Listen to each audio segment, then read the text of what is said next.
Hey YouTube, how you guys doing today? Kevin here coming at you with another video. So today Mike came up from Rhode Island, picked up Dave's Suzuki TS 125, that beautiful 1980 bike, 41 years old. Picked that bike up and brought that back home. I washed it all up, filled up the tires, got that all set. Dave took it for a rip. Mike took it for a rip up the road, and then yeah, so it's on its way back home. Very, very happy with that. And he is very, very happy as well. And so you're going to see a short little clip on the bike, and after that there's going to be a video on carburetors. This is a must-see video, especially if you buy aftermarket carburetors. And this next video, and well, the video it's going to be with this one, could literally save your bike. So if you have a bike that you put an aftermarket carburetor on, is important to watch this next part of the clip, so don't just end it short. Also, I want to say thank you for all my supporters, all my subscribers. You guys have been absolutely awesome. Thank you for all your love and all your support. It means a lot to me and this channel. This is a learning channel, and your comments come in handy, and I try to put your comments into my videos, integrate them in there. So that's just a big thank you for that. And also too, if you haven't subscribed, please hit that subscribe button and the bell icon. It helps me move the videos up higher in the algorithms and helps us grow as a community of bikers. So I really need your help and I need your support. So I want to say thank you guys once again, and enjoy the clip. I'll talk to you guys later. I'm out! And this is exactly why I do what I do.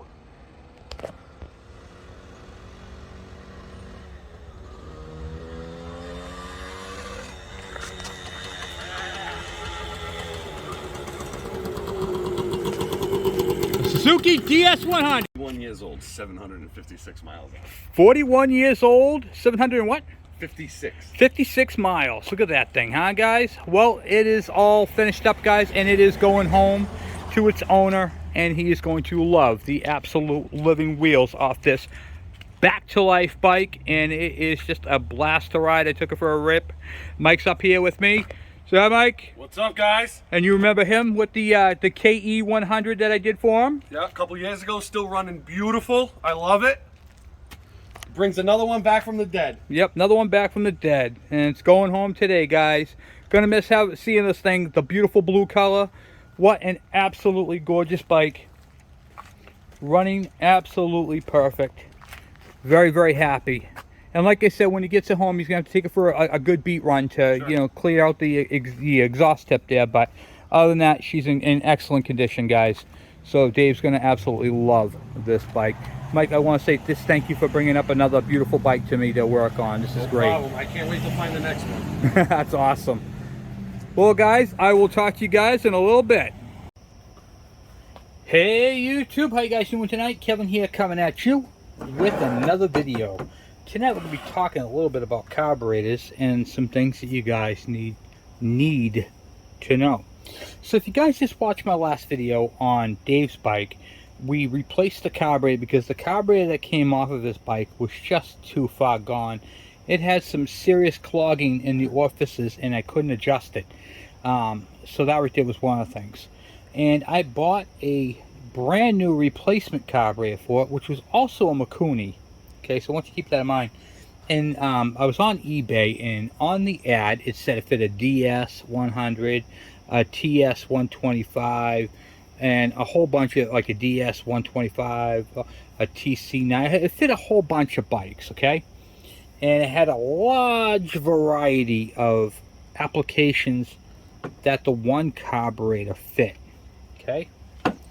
So the minute you see something like that, that right there should automatically raise a red flag. Automatically, okay? And here is why. Because no two bikes have the same jets, alright? Unless they're the same make and model. So like a TS125 is going to have the same jet as a TS125. But you can't buy a carburetor that's going to fit a DS100 and a TS125 and expect the jets to be the same. This is not true. So if you look in your manuals, okay, I'll use this one for example. you'll note right here, it shows you it's a VM19, and it shows you that these two carbs right here are the same. Then it goes to the VM24, VM24, VM28, and the 34-ish. But we're going to pick these two carburetors right here. You'll note that right here is the primary throttle valve. One's a 17.5, one's a 22.5. Let's see, the main jet is a 180, and for the same carburetor, it's a 200 or a 210. It can go either way. So what does this all mean? Air screw settings, pilot jets, all that type of stuff. So the pilot jet is 17.5, the other one's a 22.5, okay? When you buy a replacement carburetor, especially the Chinese ones, you have no idea what it comes for a jet. Typically, when you take apart a brand new carburetor, the jet is not marked. There is no markings on the jet. You can't see what it says on it. There's no lettering, no numbers. You don't know how big that jet is. So, what do you do in that case? Well, a rule of thumb is like I did on Dave's. You'll have to pull the old jet out of the other carburetor for insurance purposes. Now, if I went ahead, we're just going to say that this is the proper carburetor for this, okay, for the bike. And I put this carburetor, this says it fits all the makes and models, and I put this on here, and the jet is smaller.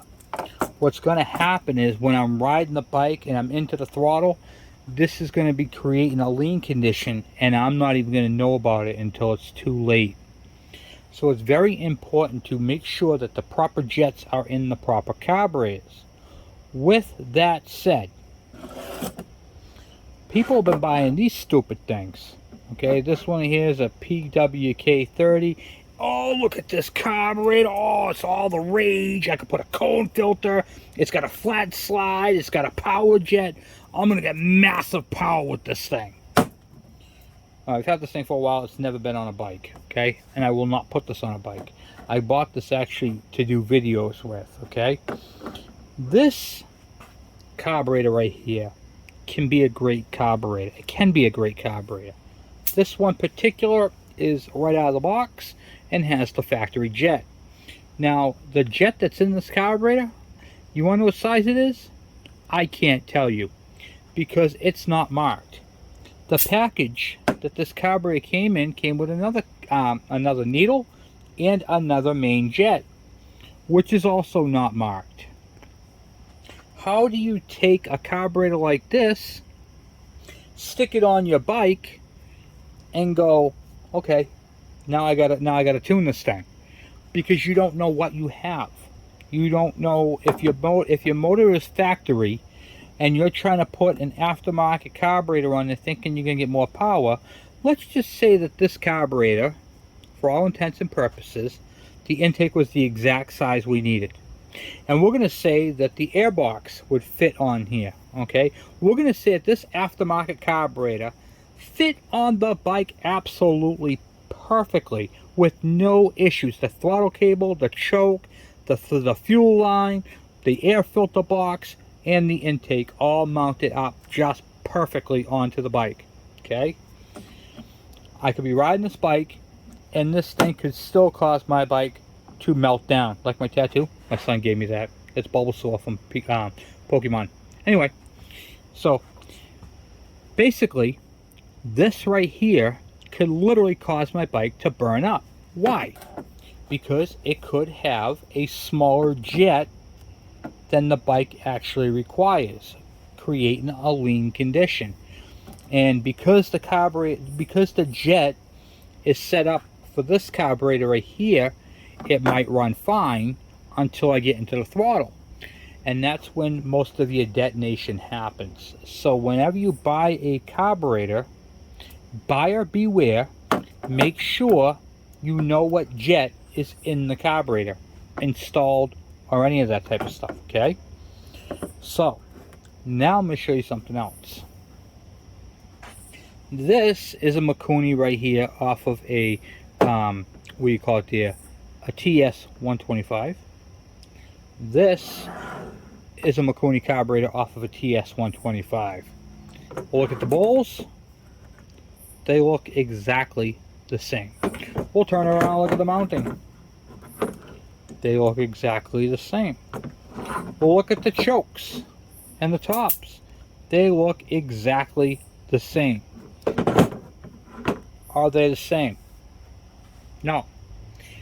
Here's what I found with these two carburetors. I'm just gonna screw this off like this. We'll take the caps off both of these, and I'm gonna show you guys something. And this is the third bike I found this on. Okay? The third one. The carburetors are extremely identical. Now, a while back, I had a TS125, an orange one.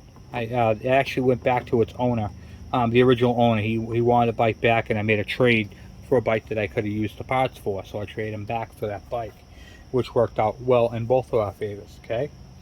And in that video, I showed you guys what his problem was with his carburetor. He bought one of these carburetors, and he bought it used, and it had the wrong slide in it.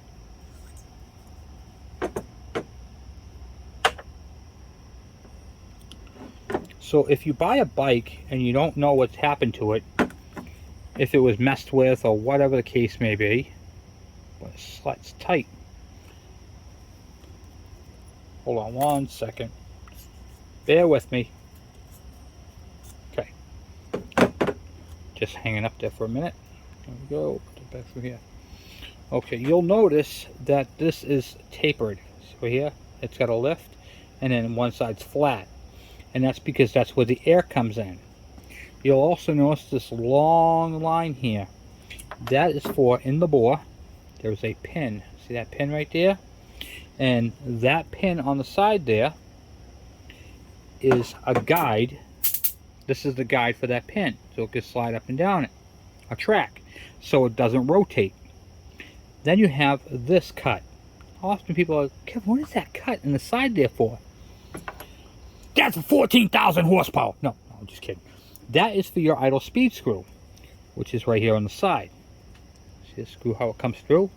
I'll just screw it and you'll see. So what happens, this is not a jet, by the way. This is just the idle speed stop. And you can see how it looks. It's bullet shaped. And what that does is that rides in that groove. The more you screw it in, the more it lifts it up. The more you screw it out, the more down the slide goes, okay? So this is basically the stop. Now, you can have two Mikuni carburetors that have the throttle slide, but the idle speed screw on the side.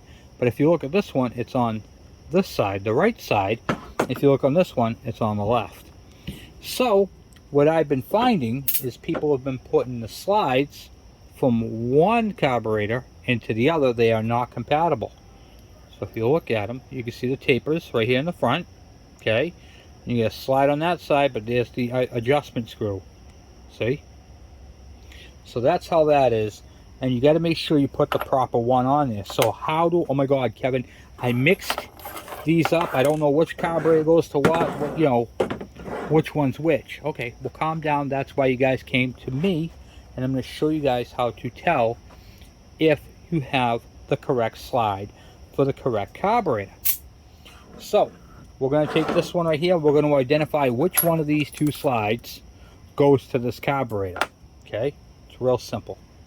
So you put it down like this and you'll see, I'm going to take you off here for a minute. You can see the front here is lifted up. See right down bottom here, it's lifted up, and then the back side sitting flat. Okay, that's the front. Then what I'm going to do is I'm going to look and see where my slide, my adjustment screw is right there, my idle speed screw. Well, guess what? There's the line. So it ain't that one, because there's the adjustment port right there. So this goes to this carburetor, and this one here, because there's the opening right there in the front, has the adjustment piece. And then there's the pin. The pin is on the left. This is the one for this carburetor. And that right there is the one for that carburetor. Real simple. I was asked a really great question tonight, which actually prompted me to do this video. Junk out of the way. I was asked, and here is I love it when you guys ask questions, because you guys ask the great questions. I've been doing this for so long. Oftentimes, I try to think of a question that might be relevant to be asked. And you guys have come up with some great questions, and I love that. So I'm going to talk to you guys a little bit about needle and seats. Okay, what they are, what their job is, the whole 9 yards, the whole enchilada. Okay, so the needle and seat is kind of one of those misunderstood pieces in the carburetor, which it's easy enough to do. Your needle and seat is located right here. Okay, and if you look, use that little angle as a pointer. If you look, let me see if I can blow you up here so you can see it better. There we go.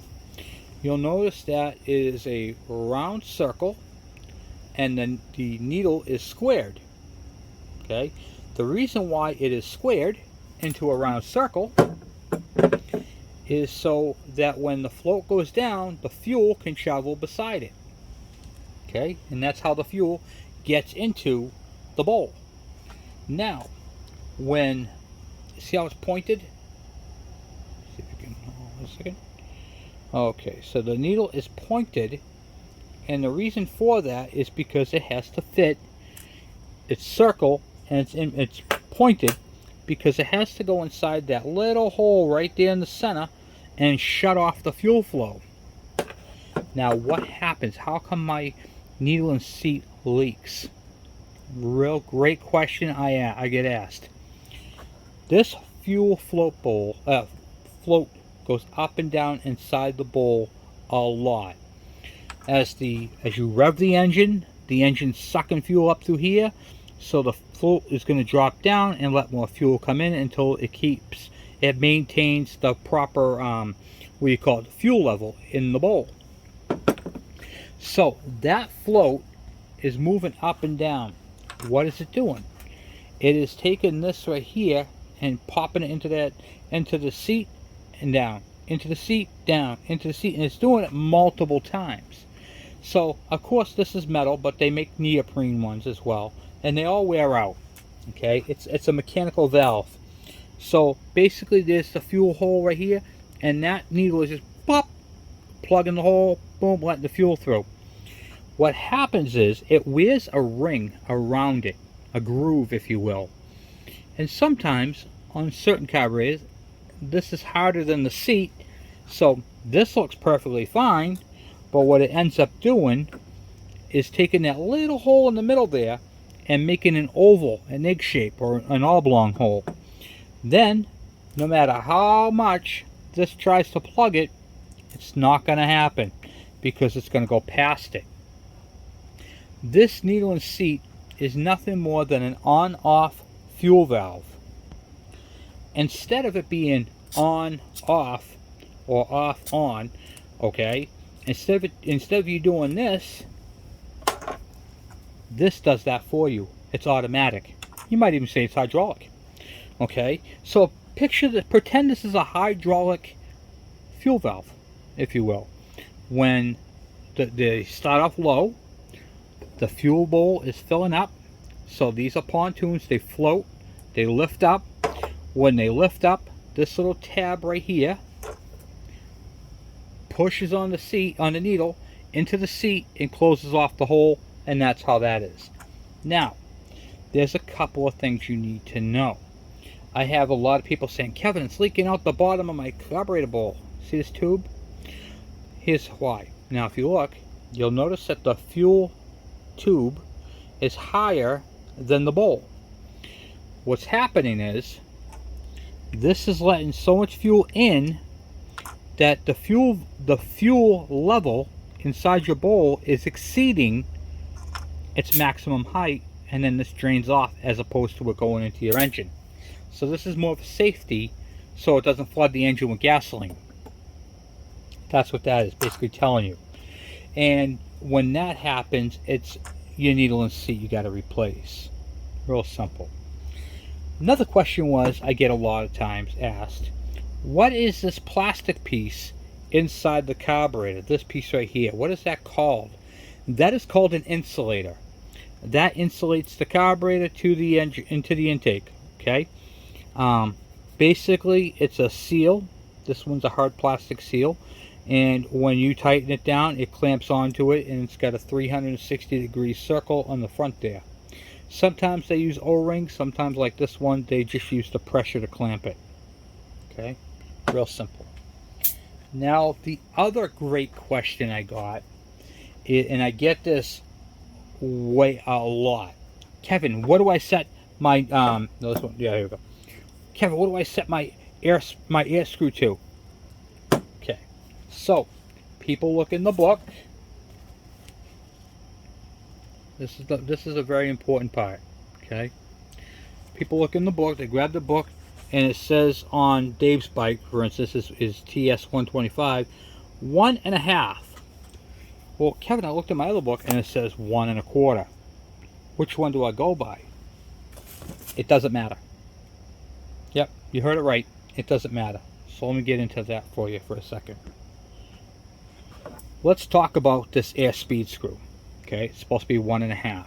So what we're going to do is we're going to turn this all the way in until it just touches. Okay, just touches. Don't really just screw it in as high as you can.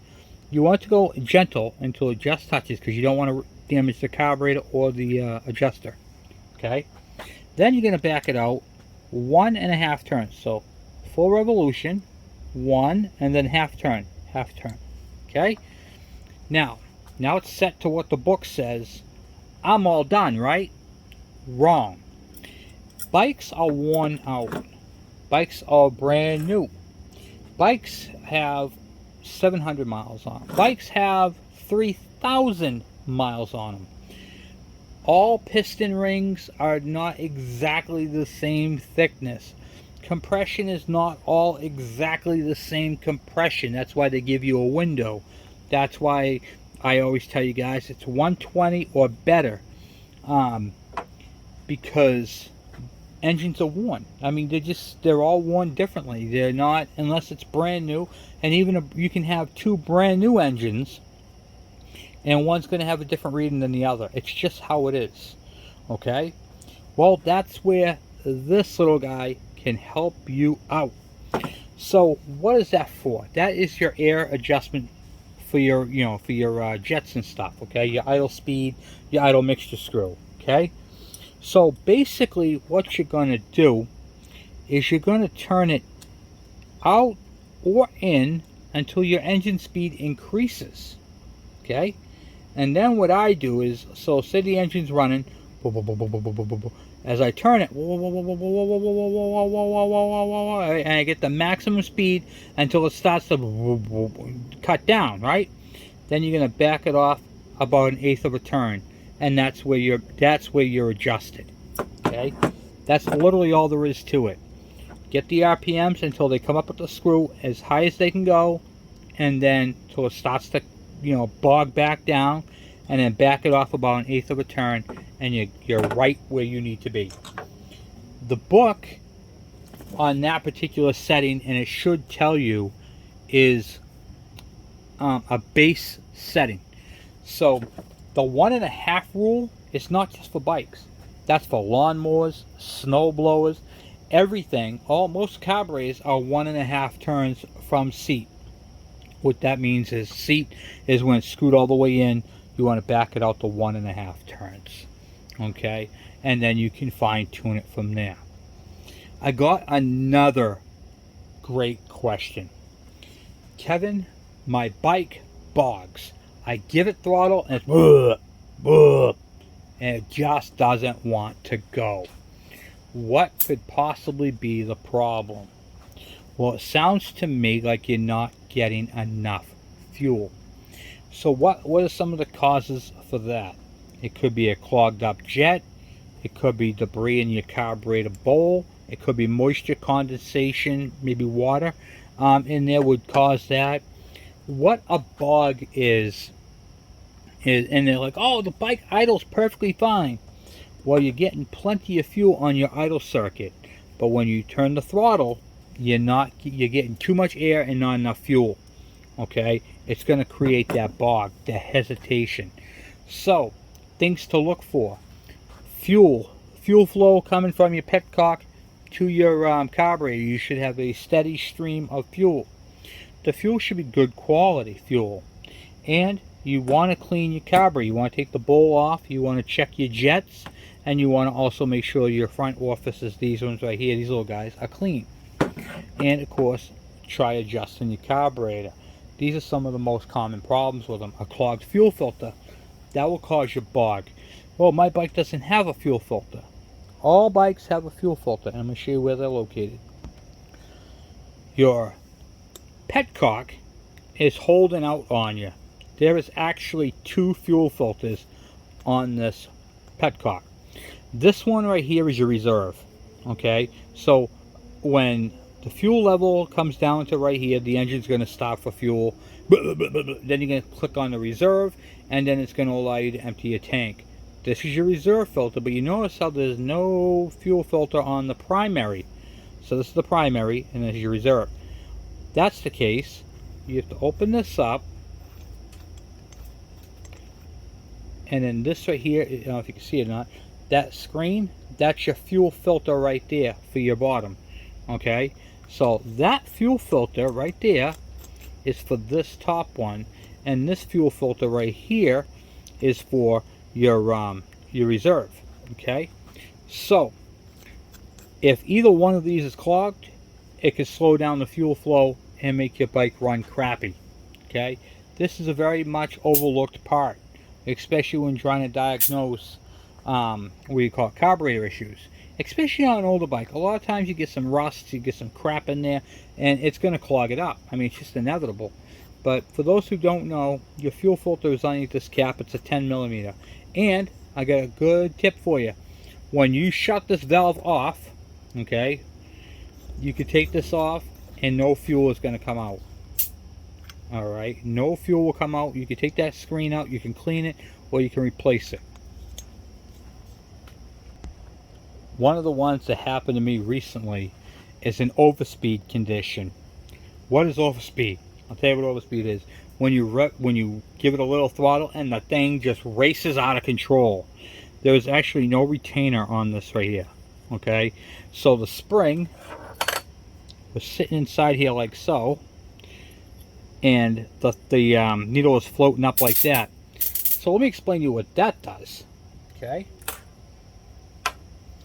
this right here works with your main jet. With this right here, this is what's on the back side of that jet, and going through the carburetors, this is what they call an orifice right here, and this right here sits inside there in that slide. So let me put this together so you can see how it works. Okay, so this right here, your main jet is screwed into here, and this right here sits inside your carburetor. Okay, actually like that. All right, so when you give it gas, this right here opens up. This right here allows airflow to flow through, and there's a space. See how this is tapered? Okay, remember I was telling you about the needle and seat? Same principle.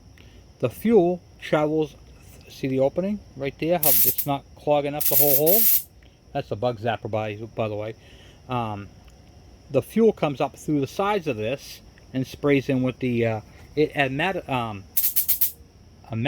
can't pronounce that word, atomizes in the airstream. Okay, if this is up too high, way more fuel is going to come in than needed, and it's going to cause the engine to race. All right,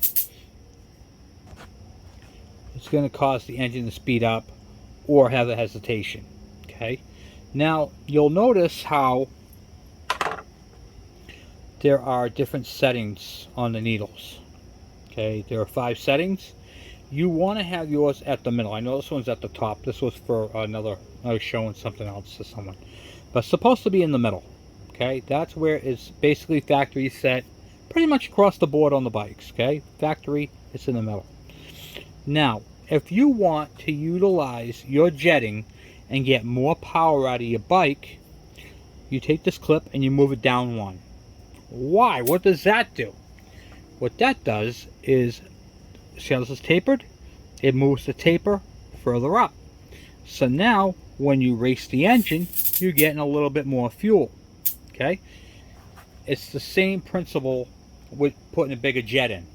All right, just that this is cheaper because you don't have to do that. You can utilize that jet and put a just move it up a little bit, and then it won't clog up the hole as much, and then more fuel will get in, more power. Now, if you're having all kinds of bogging, hesitation, the bike just, it feels like it's loading up. Okay, well, maybe you're getting too much fuel. So that would be called a rich condition. So if you notice you're getting a lot of smoke, it's really rich, you know, what do? Then you put it back to the middle, and you're going to move it up one. Okay, so what does that do? Well, see how it's tapered? It basically fills the hole in more. So now the bike's getting less. But that right there can also give you a what they call a lean condition. So if you go up is lean, because it's in here more, you're going to be getting more airflow, less fuel. If you bring it down, it's going to be raised up, so then it's going to be rich because you're getting more fuel flow. Alright, I know it's kind of hard to wrap your head around, but that's how it works. So it's tapered, thinner at the bottom, fatter at the top. The fatter part clogs it, that leans it. The thinner part down bottom, if it comes up here, that's richer because you're going to get more fuel. That's why these are supposed to be in the middle, and you can change it by moving it. Now remember, it's opposite. If you move this pin down, you're actually lifting this up, and that's going to make it richer. If you move it up, that's going to push this down, and it's going to make that leaner. Okay, so a couple of tips right there for you. Another tip: how can you quickly tell if you're clogged, if your jets are clogged? I use a flashlight. Okay, so what I do is I take my flashlight, turn my flashlight on, I put it like this, and then I'm trying to see if you see the light through the main jet and the pilot jet. See that right there? That means that my jets are free and clear and there's no clogs. So that's a quick way to tell if your jets are clear. So this is basically some of the basics with the carburetor. I've gone over this before, but I want to go over it again with you guys because I wanted to share with you guys that just because you have something like this, this is really nothing. I mean, honestly, you can get more power out of a factory out of a factory carburetor that's been tuned properly than you can one of these. Now, there'll be a lot of people who go, well, no, that's not true because it's got the power jet. You can actually put a power jet on one of these, which I'm going to show you guys how to do in another video. But it's really simple. Vito makes what do you call it there? Power jets that you can put in yourself. And I'm going to see if I can grab another one of those and put one in on a carburetor, on an old carburetor like this, and show you how to do it. It's real simple. I can actually explain it to you real quick. What you do is you take a pair of pliers. You take this little tube right here, grab it, don't have to go too hard on it, and just go back and forth with it, like that, and that pops right out. Now, if I put this on the carburetor, fuel is going to come pouring out of this. Okay, that's fine. We don't care about that. So what's going to happen is, this carburetor right here, we'll just put it like this. Pretend this carburetor is all built. The floats are in it. Okay. Now we're going to get that Vito carburetor, main, you know, what do you call it there, power jet, and we're going to drill a hole right here. We're going to screw it in there. Now this hose right here can plug right into it, just like so. Pretty much just the same way they did it here. Okay. And basically that right there would sit right inside, right in the airstream. There'll be an adjustment screw, and you can adjust how much of a power jet you want. But that's how you would take a regular carburetor and make it a power jet. Now you don't want to make a power jet, so how do you put it back? Well, you didn't damage the tube at all. Whoop, here we are. Didn't damage the tube at all. So you just basically put this like this. Grab your screwdriver or your pliers. And look at that, all back to normal. Like nothing ever happened. So that's how you would install a power jet on a carburetor. Hopefully that helps you guys out with that if you guys decide to do them. What does a power jet do? So a power jet, basically, is a third jet. You would have your pilot jet, which is basically from idle to about a quarter of a throttle, and then from a quarter of throttle to full throttle would be your main jet. But the main jet is only going to allow the bike to get up to so much power, and then it's basically at the end of its power band. That's when your power jet would kick in, because that's up top. So that only works when this carburetor goes full speed. Okay, now the airflow is going over the power jet and sucking fuel, and it's going to pull fuel from the bowl into the engine, and it's going to take off at full throttle. It's going to give you more speed, more power, more horsepower, more top end. The bike is going to be more lively on the top end. One of the things that I would recommend doing if you do something like that is readjusting your floats. Okay, I would probably move it a millimeter down, so what do you call it there, so it would fill up more, because if you're going to be riding the bike in a performance state, 1 millimeter is not really much. So say it was 24 millimeters your adjustment, you would put it at I would adjust it to 23 millimeters. Okay, give it 1 extra millimeter of space. That way it could fill up the bowl quicker and maintain that a little easier, because that's going to draw a lot of fuel on that when you're at full speed, because now you have all 3 jets sucking fuel, and that's going to cause you to go through a lot of fuel. As far as your automatic oiler is concerned, that can definitely keep up. You don't have to readjust that. Just make sure that when you do this, you adjust it properly, and the same thing, you'll feel the power. You'll get maximum power out of it. So just be careful with that. And other than that, that's what I got for you guys. Hopefully this video helps you, and if you guys have any more great questions, put them in the comments below. I really appreciate them, and I do try to answer them as the best that I can. So when it comes to carburetors, these things right here can be very intimidating to learn and to know about, especially where some of the settings are backwards, you know, like moving it up to be lean, rich to, you know, you get what I'm saying.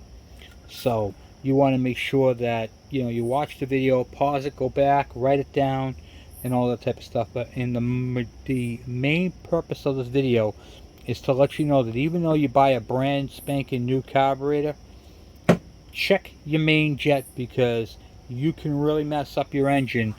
Like I could have messed up Dave's if I wasn't knowledgeable in this. Okay, I could have easily ruined that bike. I mean, easily.